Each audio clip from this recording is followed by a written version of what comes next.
Hi, I'm Femi OK, and you're in the stream. Today, how AI is learning to make the next generation of fake news. But first, my co-host Malika Bilal is spending this week at the South by Southwest conference in Austin, Texas. Here's Malika with more. The annual conference and festival celebrates the latest in film, music, and interactive technology, merging the innovative with the irreverent. In the latter category, a hands-on exhibit showcasing the President of the United States' preferred medium for addressing the nation and the world, Twitter. The team of correspondents behind The Daily Show with Trevor Noah on Comedy Central set up a Twitter presidential library. Have a look. I am here with the one and only Ronnie Chang. We are in the Trump Twitter Presidential Library. Ronnie, talk to us about what it is that we're seeing here. What we're seeing is a great man's thoughts exhibited to the public and put not just collected, but put in context, historical context. Everything he's saying here, we give it sort of meaning, so that American citizens can walk through this exhibit and just ponder the past and present and future of this great country and the people leading it. And there's so much in here to ponder. Yeah. What is it like covering this president? It's like running a 100-meter sprint where they keep changing the track direction towards the finish line.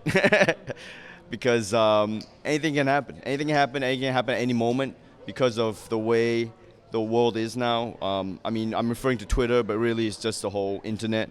Like, he can make a proclamation and suddenly walk in a different direction, you know, which is, I guess it's hard to understand. That's the power of the presidency, is to say things, you know, is to say things and give vision and direction. And so, you know, if whatever he's thinking of at that moment is kind of what's coming out. And we're seeing it on the screens around here. Yeah. What does the term fake news mean to you? What does it mean to me? It means a job. It means money, employment. It used to mean comedy, and now it means what is going on. Now it means what is reality. Do you have a favorite or saddest, to borrow a phrase, Trump tweet? Is there something that stuck out to you that you said, I can't believe this is real? It's usually when he's going after specific people. That's when I'm like, oh, I didn't know you could do that.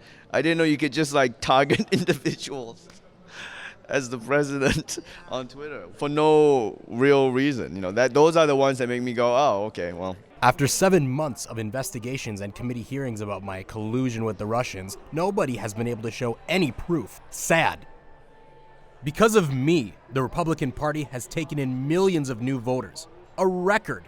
If they are not careful, they will all leave. Sad. Welcome to the Trump nickname generator. Now, they may look tongue-in-cheek, but these are actual names that the President of the United States has given other politicians and world leaders. You see here Crooked Hillary. You might remember that from several speeches of his during the campaign season. Little Rocket Man is there. We have Cheatin' Obama here. And Truly Weird Rand Paul. So this is a line of the nicknames that the Daily Show team has curated for the public. And of course, here you can come and pop in your own name and get your own Trump nickname. But it's always great. It's always great to see that this was just an idea that Trevor had, and we were able to bring it into something bigger than I thought it was ever going to be. But I think that Trevor has a great perspective on Trump because he didn't grow up here. And it's interesting because like we see this president like, we can't believe this happened. He's like, no, I'm from somewhere with dictators. It completely makes sense to me. But it's interesting to have to be so embedded in someone because you never, honestly, I never thought about a president this much. I mean, it's, you know, when Obama got elected, praise God. Thought about my president every day because I woke up and I'm like, president's black, I can do anything. And then you have this president, I'm like, all right, we went back to what we had before. But it's interesting for so many people to make such a big deal of this man being so outrageous and me just being like, he's a crazy white man. There'll be another one. Like,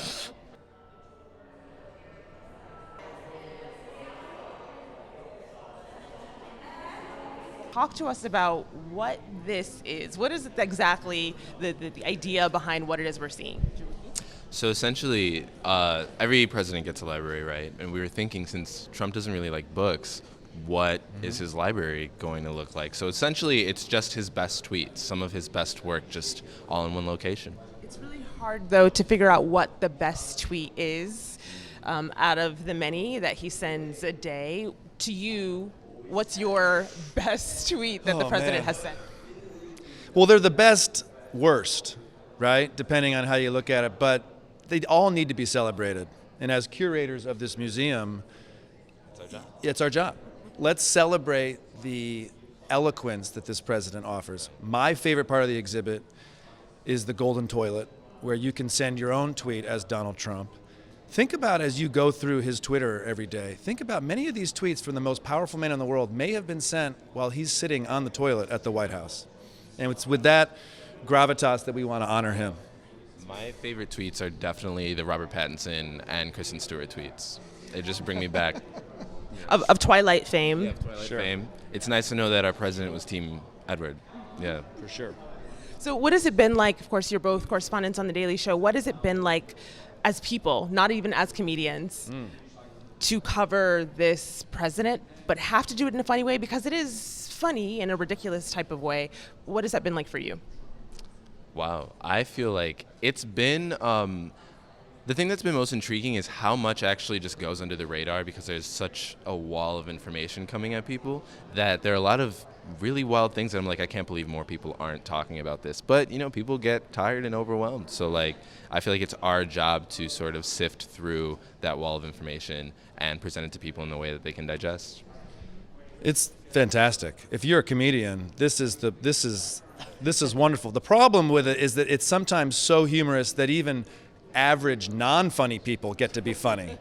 But I was watching Obama give speeches the other day, and it's like, boring, I mean, Trump, he's just, the dopamine levels every day, he's getting us addicted to this outrage and anger and passion and emotion. And, I have to be honest, some days it's nice to turn off the news and take a nap and drink your sorrows away. How's it going? Okay, so last question. One of the president's favorite terms is fake news. What does that mean to you? Oh, fake news. I guess it's really just anything you disagree with. Correct. Yeah. Yeah. I mean, fake news is something you don't like, It's when I was a kid and I got in trouble, you could just say, look, that's not true. That's a lie, Mom. Todd did hit me as hard as he could. So fake news, what a convenient little back pocket card you can play it in. Yeah. It's the Trump card, if you will. Oh, wow. And on that, mic drop. Mic drop, you heard it here first. Thanks, Malika. We will have more from the conference every day this week. And now to another topic that has people talking at South by Southwest, the future of fake news, specifically fake videos created by artificial intelligence. Now, the technology is making people think twice about whether seeing is really believing. Synthetic videos, also known as deepfakes, are created using AI-powered programs that can generate new images based on existing ones. The technology has been used in making face-swapping videos, fake porn, fake audio clips with the manipulated voices of real people. So what are the potential implications of deepfakes? Joining us to talk about this in Austin, Texas, Sam Gregory. He's Program Director of Witness, a group that supports people around the world using video to protect and defend human rights. In San Francisco, Tarun Wadhwa, founder and CEO of a tech advisory firm, Day One Insights, and in Los Angeles, Tim Huang, director of Harvard MIT's Ethics and Governance of AI Initiative. Gentlemen, it's really good to have you here. Let's dig right into the topic with a little example. So, Tim, I'm going to get you to explain what is happening here. But first, this is President Obama and the filmmaker and writer Jordan Peele. Have a look. This is a dangerous time. Moving forward, we need to be more vigilant with what we trust from the internet. That's a time when we need to rely on trusted news sources. Tim, what are we seeing? So One of the really interesting things that's happening in the field of AI right now is a subfield that's known as machine learning. And what machine learning is really about is teaching computers to recognize patterns in the real world. And one of the things we can do is, for example, teach a machine to understand the way Obama talks, the way he moves. And I think one of the really interesting things that researchers are starting to find is that once you teach a machine how to do that, you can get that machine to generate many versions of that never existed, right? So if the machine knows how Obama moves and how Obama talks, we can actually create videos that are really believable, that look like him, but are synthetic, are fake. Okay. And that's what you're seeing here. All right, gents, let me share with you some instant reaction from our online community. EarthDog58 says, that is terrifying, having seen the Jordan Peele and President Obama video. And then Adechimi Onyem says, this technology is capable of causing wars, ! Tarun, do you remember your first reaction when you saw a synthetic video at work? I didn't know what I was seeing, to be honest. I didn't know whether what I was seeing was real or fake, and I suspect many people are in a similar situation. You know, the deepfakes of today, they look a little choppy. Something feels not right. They're a little too smooth. So today, you know, they're still pretty easy to spot, but going forward, that will change. I just want to show you something here, Sam. This is called Which Face is Real, and it's been developed by Jevon West and Carl Bergstrom. They're from the University of Washington. It's kind of a fun game to play, but it has some bigger implications. Click on the person who is real.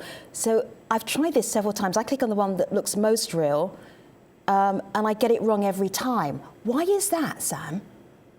So humans are just terrible at recognizing some of the ways in which these faces are created and distinguishing them. So this is another way in which people are using these new AI technologies, is to generate faces that look like real people but aren't. And I always jump to the negative scenarios. I've spent the last decade working with people trying to share fake images online, and I start to wonder how, for example, the bot and troll armies that are out there that are, you know, sharing fake images and messages are going to have now fake avatars that look like real people. So, you know, this is another risk that's starting to emerge with the ability to create realistic faces, but are of people who never existed. Sam, you see risk. Tarun, what do you see? What's the tech like? How advanced is it? It's not very advanced right now. It's very impressive in terms of what it's able to do in terms of an entertainment purpose, but the risk itself is quite low, but that will change going forward. Now, there are some, you know, fringe benefits. I think the risks far outweigh the potential benefits here, but for one, you know, you have free stock photos. There's a lot less privacy risk if a person doesn't exist. Computer scientists are able to use these for training data and that sort of thing. But, you know, just to reiterate, those are very fringe benefits compared to the risks that will come. Tweet here from Alistair Reed. I'm going to throw this one to you, Tim. At the moment, the worries, the concerns about deepfakes, more of an academic hypothetical threat than a reality. I've never encountered it in a work environment, but that doesn't mean that it's not a threat in the future. Where are you seeing these deepfakes, Tim? Well, I think that's right. You know, I tend to be a little bit of a skeptic about the risks from these technologies. Right now, in order to pull them off, you need a lot of computational power, you need a lot of data, and these things actually don't make it very practical for people that actually want to engage in disinformation, particularly in a world where, you know, if you spread lies just through text or you Photoshop an image, you can pretty much have the same effect as a deep fake. And so I think that's right. Most of what we see now is deepfakes appearing in the academic and research context, and we kind of don't really see them, you know, in the way that people have expected, right? That it's going to be used to pull off, you know, these big propaganda efforts or disinformation efforts like we saw in the 2016 election. Sam? I think, you know, I slightly disagree. Please. Sam and then Tarun. Sam, you go first. Yeah, I think there's a real harm that's there already at the moment, which is in non-consensual sexual images. You know, we've seen it with actresses, we've seen it with some ordinary people, and we shouldn't underestimate the harm that comes out of how this can be used against ordinary individuals, so not just political leaders. And, you know, by some stats, 1 in 25 people in the US is already affected by non-consensual sexual images being shared. What this enables is people to generate it without the original image. You don't need to have hacked someone's phone to find an image. You can create them. So, you know, I think there are real harms to ordinary people that we already are seeing. And then we need to start being prepared for what might come next. And I agree with Tim, we're not quite there yet, but we've sort of failed pretty miserably in previous generations of misinformation. So we need to not panic, but we do need to prepare. Yes, Tarun, go ahead. Yes, two things. I agree with something Sam said there, which is that I think we're looking at this problem a bit backwards. We are very much focused on the media and how the media will react to this and what will happen with public figures. I am far more concerned about private individuals and regular people and how this technology will be used by other people to affect their lives negatively. Now, to something Tim said, I mostly agree with what he said. Where I disagree is that technology advances very, very fast, and these things are theoretical until they're not. Now, we've seen this happen twice in this space already. First, there was something called Fake App, where a bunch of researchers basically made it easier and more accessible for anyone to use this stuff. And then second, we saw last month an engineer at Uber created an app whereby you can synthetically, you can gather as many synthetic faces as you want for whatever purpose. So this stuff is theoretical until it's not. I want to share this with you. This is from, who said, yeah, go ahead, Sam. Yeah, no, I just wanted to jump in because I think also, there's a big leap that happens once these become more broadly available. So at the moment, you still have to get Fake App, you have to go into a GitHub repo. The couple of things that are happening right now is, one, we're starting to see places where you can just upload images and someone will do it for you. And then the second thing is, sometime soon, a company is going to start to commercialize these tools. Yeah. And suddenly then it's going to jump across the barrier. There'll be many more people have the ability to do things that are malicious towards their neighbor or things that are malicious at a much greater scale. Yeah, but I think one thing that I will jump in and say is that I do think that one of them is that I think the techniques for doing detection on these techniques is improving at a rate that sometimes people don't appreciate. And so I think that our ability to create fakes will actually improve at the same time as detection also improves.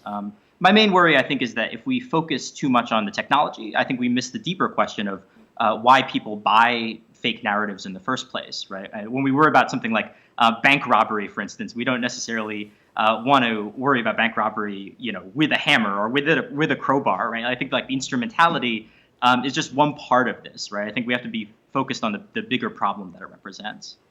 And I think we need to understand the context in which these technologies are going. If you look, the vast majority of people are talking in private message groups. If you look at Facebook's pivot last week, they are preparing for a world in which most communication is done like it is in WhatsApp right now, in small groups of people and in one-to-one and that sort of thing. Now, these sorts of technologies about, AI for image verification and such, that's fine in the media, that's fine for large-scale events. But, if I'm getting a call and it sounds in my neighbor's voice and he's asking me for money, or I see a coworker doing something illegal on a video being shown to me, these sorts of defenses are useless. And honestly, they are not used at this scale. So we're preparing defenses for a scale that's different than the problem that we're facing. Gentlemen, let me just play this because I want to give as many examples so people can see what we're actually talking about here.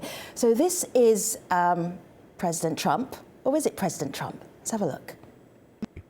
Dear people of Belgium, this is a huge deal. As you know, I had the balls to withdraw from the Paris Climate Agreement, and so should you. Because what you guys are doing right now in Belgium is actually worse. You agreed, but you're not taking any measures. Only blah, blah, blah, bing, bang, boom. You even pollute more than before the agreement. Shit. So if President Trump was saying something a little bit more serious, Sam, the quality of that video is pretty good. Is that what we should be worrying about?